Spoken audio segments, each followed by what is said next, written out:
निरसा माले विधायक अरूप चटर्जी ने अपने निरसा स्थित कार्यालय में एक प्रेस वार्ता का आयोजन किया,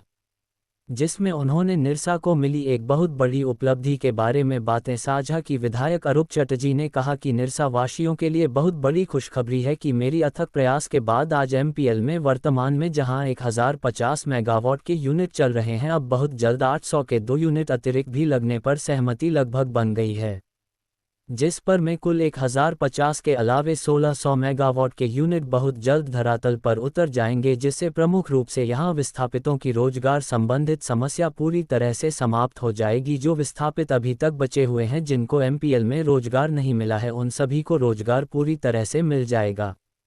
इसकी अतिरिक्त भी निरसा के आसपास के लोगों को भी रोजगार का अवसर यहां प्राप्त होगा। इस पूरे परियोजना को लेकर टाटा पावर के मुख्य प्रबंधक के साथ 2 चरणों की वार्ता हो चुकी है और अंतिम चरण में लगभग ये तय हो जाएगा और आगामी लगभग 2 महीने के भीतर 800 यूनिट के 2 परियोजना का कार्य धरातल पर शुरू हो जाएगा। हालांकि इसके लिए एमपीएल प्रबंधन को अतिरिक्त भूमि अधिग्रहण करने की आवश्यकता नहीं है।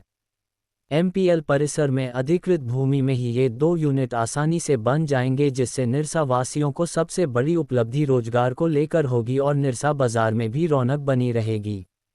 विधायक अरूप चटर्जी ने कहा कि इस बार विधायक बनने के बाद उन्होंने प्रण कर लिया था कि किसी भी परिस्थिति में एमपीएल में बचे हुए विस्थापितों को इस बार किसी भी माध्यम से रोजगार दिलाना उनकी पहली प्राथमिकता होगी, जिसको लेकर उन्होंने नई यूनिट लगाने को लेकर प्रतिबद्धता दिखाई और आखिरकार अब ये तय हो चुका है कि नई यूनिट बहुत जल्द अपना कार्य शुरू कर देगी। प्रेस वार्ता में मुख्य रूप से स्थानीय ग्रामीण भी शामिल हुए, जिन्होंने विधायक अरूप चटर्जी के ऊपर अपनी आस्था रखते हुए उनके नेतृत्व में हुआ इतना बड़ा कार्य की सराहना करते हुए कहा कि अब बाकी बचे विस्थापितों को कहीं दर दर भटकने की जरूरत नहीं पड़ेगी और सभी को रोजगार मिलना तय है।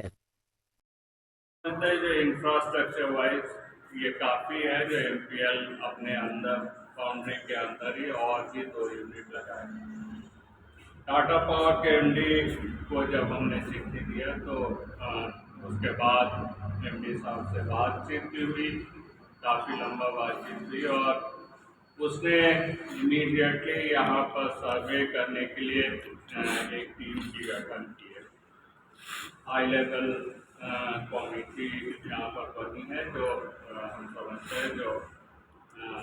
एमपीएल की सेकेंड यूनिट के बारे में